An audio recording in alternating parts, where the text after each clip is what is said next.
ನಮಸ್ಕಾರ. ಎನ್ಆರ್ ಪುರ ಸುದ್ದಿ ಸಮಾಚಾರಕ್ಕೆ ಸ್ವಾಗತ. ಇಂದು ಮಂಗಳವಾರ. ನಾನು ಮಧುರಾ ಮಂಜುನಾಥ್. ಸುದ್ದಿಗಳ ವಿವರ. ಜನರ ನೋವು ನಲಿವುಗಳನ್ನು ಪತ್ರಿಕೆಗಳ ಮೂಲಕ ಸರ್ಕಾರಕ್ಕೆ ಮುಟ್ಟಿಸುವ ಜವಾಬ್ದಾರಿ ಪತ್ರಕರ್ತರ ಮೇಲಿದೆ ಎಂದು ಬಾಳೆಹೊನ್ನೂರು ರಂಭಾಪುರಿ ಪೀಠದ ಜಗದ್ಗುರು ಪ್ರಸನ್ನ ರೇಣುಕ ವೀರ ಸೋಮೇಶ್ವರ ಶಿವಾಚಾರ್ಯ ಭಗವತ್ಪಾದರು ತಿಳಿಸಿದರು.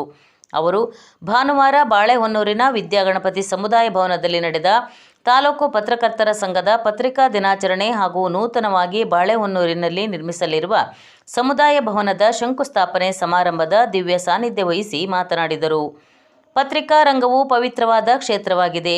ಒಂದು ಹನಿ ಮಸಿ ಕೋಟಿ ಜನರಿಗೂ ಬಿಸಿ ಮುಟ್ಟಿಸಬಲ್ಲದು ಎಂದರು.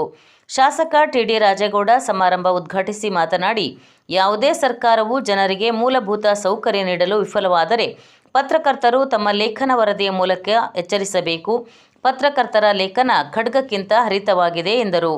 ತಾಲೂಕು ಪತ್ರಕರ್ತರ ಸಂಘದ ಅಧ್ಯಕ್ಷ ಸಚಿನ್ ಕುಮಾರ್ ಪ್ರಾಸ್ತಾವಿಕವಾಗಿ ಮಾತನಾಡಿದರು. ಮಾಜಿ ಸಚಿವ ಡಿ.ಎನ್. ಜೀವರಾಜ್ ಪತ್ರಿಕಾ ಭವನದ ನೀಲಿನಕ್ಷೆ ಅನಾವರಣಗೊಳಿಸಿ ಮಾತನಾಡಿದರು.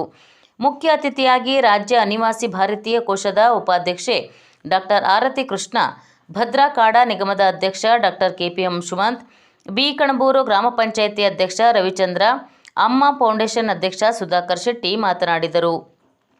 ಸಭೆಯಲ್ಲಿ ಮುಖಂಡರಾದ Venila Bhaskar, Malatesh Sikse, M S. Channakeshav, T M. Umesh Kalmakki, Mohammed Hanif, Prabhakara Pranasvi, Kaushik Patel, K K. Venkatesh, Chandramma, K V. Nagaraj ಮತ್ತಿತರರು ಇದ್ದರು.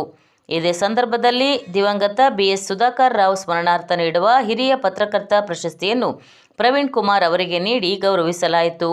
ಸಿಮ್ಮನಗದ್ದೆ ಬಸ್ತಿಮಠದಿಂದ ನೀಡುವ ಕ್ರಿಯಾಶೀಲ ಪತ್ರಕರ್ತ ಪ್ರಶಸ್ತಿಯನ್ನು ಬಿ.ಎಸ್. ನಾಗರಾಜ್ ಭಟ್ ಅವರಿಗೆ ನೀಡಿ ಗೌರವಿಸಲಾಯಿತು. ಶಿವಾನಂದ್ ಭಟ್ ಸ್ವಾಗತಿಸಿದರು. ಸುರೇಂದ್ರ ಕಾರ್ಯಕ್ರಮ ನಿರೂಪಿಸಿದರು. ನಾಗರಾಜ್ ಭಟ್ ವಂದಿಸಿದರು.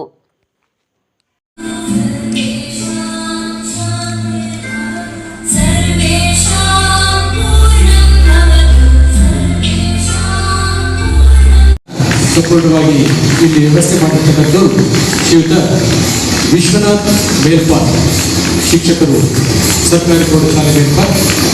ವಿಶೇಷ ರೀತಿಯಲ್ಲಿ ಇವರು ಉದ್ಘಾಟನಾ ಕಾರ್ಯಕ್ರಮವನ್ನು ನರಸಿಂಹರಾಜಪುರ ತಾಲೂಕಿನಾದ್ಯಂತ ಕಳೆದ 3 ದಿನಗಳಿಂದ ಸುರಿದ ಮಳೆಗಾಳಿಗೆ 212 ವಿದ್ಯುತ್ ಕಂಬಗಳು ಧರೆಗೆ ಉರುಳಿವೆ. ಮೆಸ್ಕಾಂ ಇಲಾಖೆಯ ಬಾಳೆಹೊನ್ನೂರು ಶಾಖೆಯಲ್ಲಿ 116 ವಿದ್ಯುತ್ ಕಂಬಗಳು ಉರುಳಿ ಬಿದ್ದಿವೆ. ನರಸಿಂಹರಾಜಪುರ ಶಾಖಾ ವ್ಯಾಪ್ತಿಯಲ್ಲಿ 54 ವಿದ್ಯುತ್ ಕಂಬ ಹಾಗೂ ಮುತ್ತಿನಕೊಪ್ಪ ವ್ಯಾಪ್ತಿಯಲ್ಲಿ 42 ವಿದ್ಯುತ್ ಕಂಬಗಳು ಉರುಳಿ ಬಿದ್ದಿವೆ. ಬಹುತೇಕ ಕಡೆ ಕಾಡು ಮರಗಳು ವಿದ್ಯುತ್ ತಂತಿಯ ಮೇಲೆ ಬಿದ್ದು ವಿದ್ಯುತ್ ಕಂಬಗಳು ಉರುಳಿವೆ. ಮೆಸ್ಕಾಂ ಇಲಾಖೆಯ ಸಿಬ್ಬಂದಿಗಳು, ವಿದ್ಯುತ್ ಗುತ್ತಿಗೆದಾರರು ಶರವೇಗದಿಂದ ವಿದ್ಯುತ್ ಕಂಬಗಳನ್ನು ಹೊಸದಾಗಿ ಹಾಕುತ್ತಿದ್ದರೂ ಭಾರೀ ಗಾಳಿಯಿಂದಾಗಿ ಸಿಬ್ಬಂದಿಗಳಿಗೆ ಸವಾಲಿನ ಕೆಲಸವಾಗಿದೆ. ಹಲವು ಗ್ರಾಮಗಳಲ್ಲಿ ವಿದ್ಯುತ್ ತಂತಿಗಳು ತುಂಡಾಗಿ ಬಿದ್ದಿವೆ. ಕಳೆದ 2-3 ದಿನದಿಂದ ವಿದ್ಯುತ್ ಸಂಪೂರ್ಣ ಸ್ಥಗಿತವಾಗಿದ್ದು, ಭಾನುವಾರ ಹಾಗೂ ಸೋಮವಾರ ಹಲವು ಗ್ರಾಮಗಳಿಗೆ ಮತ್ತೆ ವಿದ್ಯುತ್ ಬಂದಿದೆ. ವಿದ್ಯುತ್ ಸಮಸ್ಯೆ ಜೊತೆಗೆ ನೆಟ್ವರ್ಕ್, ಇಂಟರ್ನೆಟ್ ಸಮಸ್ಯೆಯೂ ಸೇರಿಕೊಂಡು ಮಲೆನಾಡಿನ ಜನರು ಹೈರಾಣಾಗಿದ್ದಾರೆ.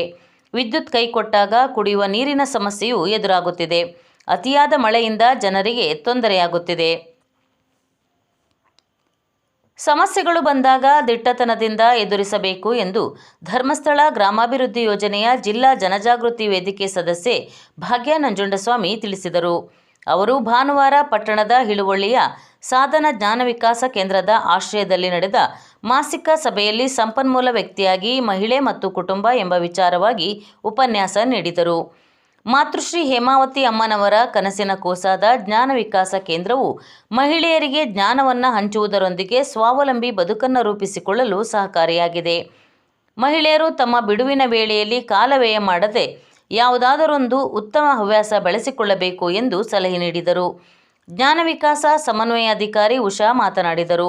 ಗಾಯತ್ರಿ ಕಾರ್ಯಕ್ರಮದ ಅಧ್ಯಕ್ಷತೆ ವಹಿಸಿದ್ದರು. ಸೇವಾ ಪ್ರತಿನಿಧಿ ಶಶಿಕಲಾ ನಾಗರಾಜ್ ಹಾಗೂ ಕಾವೇರಿ, ಸುಬ್ರಹ್ಮಣ್ಯ, ಆಶಾಕಿರಣ, ನಾಗಶ್ರೀ ಜ್ಞಾನ ವಿಕಾಸ ಕೇಂದ್ರದ ಸದಸ್ಯರು ಭಾಗವಹಿಸಿದ್ದರು. ಖತೀಜಾ ಸ್ವಾಗತಿಸಿದರು. ಮಧುಶ್ರೀ ವಂದಿಸಿದರು. ಸಾಮೂಹಿಕವಾಗಿ ಧ್ಯೇಯ ಗೀತೆಯನ್ನು ಹಾಡಲಾಯಿತು.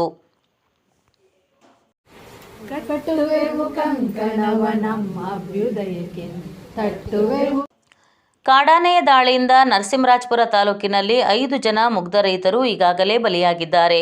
ಇಂಥ ಘಟನೆಗಳಿಗೆ ಅರಣ್ಯ ಇಲಾಖೆ ಮತ್ತು ಸರ್ಕಾರದ ಸಂಪೂರ್ಣ ನಿರ್ಲಕ್ಷ್ಯವೇ ಕಾರಣವಾಗಿದೆ ಎಂದು ಜಿಲ್ಲಾ ಪಂಚಾಯಿತಿ ಮಾಜಿ ಸದಸ್ಯ PG ಆಂಟೋನಿ ಆರೋಪಿಸಿದ್ದಾರೆ. ಅವರು ಪತ್ರಿಕಾ ಹೇಳಿಕೆ ನೀಡಿ ಮಾನವ ಹಾಗೂ ಪ್ರಾಣಿ ಸಂಘರ್ಷದ ಹೆಸರಿನಲ್ಲಿ ರೈತರನ್ನು ಸಂಪೂರ್ಣವಾಗಿ ಕಾಡಿನಿಂದ ಬೇರ್ಪಡಿಸಿ ರೈತರ ಹೊಲ ಜಮೀನು ಬೆಳೆ ಯಾವುದಕ್ಕೂ ರಕ್ಷಣೆ ಇಲ್ಲದ ಪರಿಸ್ಥಿತಿಯು ಬಂದಿದೆ. ಇತ್ತೀಚೆಗೆ ಅರಣ್ಯ ಸಚಿವರು ದನಗಳನ್ನು ಕೂಡ ಕಾಡಿನಲ್ಲಿ ಬಿಡಬಾರದು ಎಂದು ಆದೇಶ ನೀಡಿರುತ್ತಾರೆ. ಬಯಲು ಸೀಮೆಯಲ್ಲಿ ಬದುಕುವವರಿಗೆ ಕಾಡಿನ ಬಗ್ಗೆ, ಮಲೆನಾಡಿನ ರೈತರ ಬಗ್ಗೆ, ಕಾಡು ಪ್ರಾಣಿಗಳ ಬಗ್ಗೆ ಯಾವುದೇ ತಿಳುವಳಿಕೆ ಇಲ್ಲವಾಗಿದೆ. ಇಲ್ಲಿಯವರೆಗೂ ರೈತಪರ ಸಂಘಟನೆ ಮಲೆನಾಡು ಹಿತರಕ್ಷಣಾ ವೇದಿಕೆ ಹೋರಾಟ ಮಾಡಿ ಸರ್ಕಾರಕ್ಕೆ ಮನವರಿಕೆ ಮಾಡುವ ಪ್ರಯತ್ನಗಳು ಮಾಡಿದರೂ ಕೂಡ ಏನೂ ಪ್ರಯೋಜನವಾಗಿಲ್ಲ. ಮುಂದಿನ ದಿನಗಳಲ್ಲಿ ಉಗ್ರವಾದ ಹೋರಾಟವನ್ನು ರೂಪಿಸುವ ಅವಶ್ಯಕತೆ ಇದ್ದು ಮಲೆನಾಡಿನಲ್ಲಿರುವ ಎಲ್ಲ ಸಂಘ ಸಂಸ್ಥೆಗಳು ಒಗ್ಗಟ್ಟಾಗಿ ಹೋರಾಟ ಮಾಡಬೇಕು ಎಂದು ಅವರು ಕರೆ ನೀಡಿದ್ದಾರೆ. ವಂದನೆಗಳು.